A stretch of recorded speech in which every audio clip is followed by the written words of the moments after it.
Hello friends, நம்ம இன்றைக்கி எதை பற்றி பார்க்க போகிறோம்னா இலக்கியா வரப்போகிற எபிசோடில் என்ன இன்ட்ரெஸ்டிங்கான சுவாரஸ்யமான விஷயம் நடக்க போகுதாங்க பார்க்க போகிறோம். வாங்க வீடியோக்குள்ளே போயிடலாம்.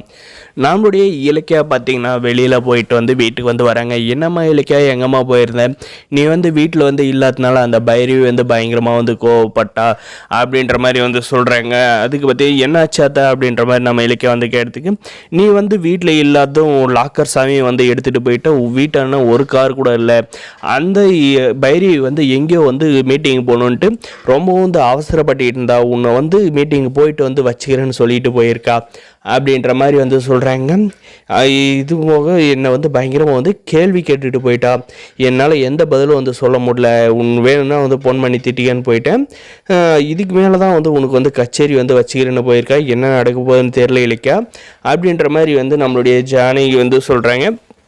நம்முடைய இலக்கியா பார்த்தீங்கன்னா ஆளாக ஆரம்பிக்கிறாங்க. என்னம்மா உன் முகம் ஒரு மாதிரியா இருக்குது, எதுக்காக கண்ணெல்லாம் கலங்கி இருக்குது அப்படின்ற மாதிரி நம்ம ஜானிக்கு கேட்டதுக்கு, நம்ம இலக்கியா என்ன சொல்கிறாங்கன்னா, அத்தை நான் உங்ககிட்ட பண்ணி கொடுத்த சத்தியத்தை மீறதா இல்லை என்ன பண்ணுறதுன்னு எல்லாம் சொல்ல முடியல.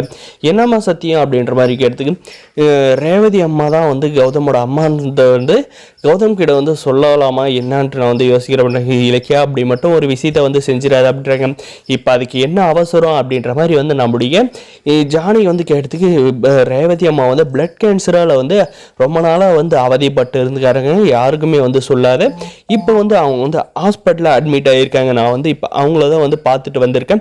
ரொம்பவுமே கிரிட்டிக்கல் கண்டிஷனில் இருக்காங்க. அவங்க பொழைக்கிறதே கஷ்டம் அப்படின்ற மாதிரி டாக்டர் சொல்லிட்டாங்க. என்னால் உங்கள் கையில் பண்ணி கொடுத்த சத்தியத்தை மீறதா, ரேவதியத்தையும் பார்த்தீங்கன்னா உங்கள் கையில் பண்ணி கொடுத்த சத்தியத்தை எப்படி மீறது, 10 மாதம் சுமந்த பாசம் என்ன பையனை பார்க்கணுன்ற மாதிரி சொன்னாங்க. இப்போ என்ன தான் பண்ணலாம் அப்படின்ற மாதிரி யோசிச்சுக்கிட்டே இருந்தேன். அதனால தான் கோயிலுக்கு போயிட்டு வந்தேன். இப்போ என்ன பண்ணலான்றது உங்கள் கையில் தான் அத்தை இருக்க முடியும் அப்படின்ற மாதிரி சொல்கிறாங்க.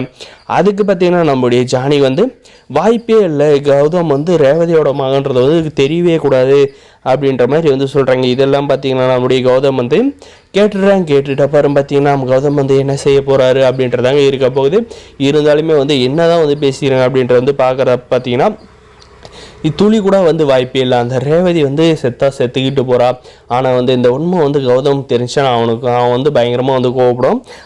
ரேவதி அம்மான்னு தெரிஞ்சுன்னா அவங்க அப்பா யாருன்றதை தேட ஆரம்பிச்சிருவான். அதுக்கப்புறம் அவனை ஒரு கொலைகாரனாக நான் பார்க்க விரும்பலை இலக்கியா அப்படின்றாங்க. அத்தை நான் சொல்கிறத கேளுங்க, அவங்க மகனை பார்க்கணுன்ற கடைசி ஆசையை கேட்டு இருக்காங்க. அதை நிறைவேற்றி வைங்க. இந்த மாதிரி எதுவுமே நடக்காது அப்படின்ற மாதிரி சொல்கிறாங்க. அதுக்கு வாய்ப்பே இல்லை இலக்கியா துளி கூட அப்படின்ற மாதிரி சொல்கிற ரேவதி ரொம்ப நல்லது தான். அவளுக்கு இப்படி ஒரு நிலைமைன்றதை யோசிக்கிறாங்க. வரப்போகிற எபிசோடில் இது நடக்கும். இந்த வீடியோ செலக்ட் பண்ணி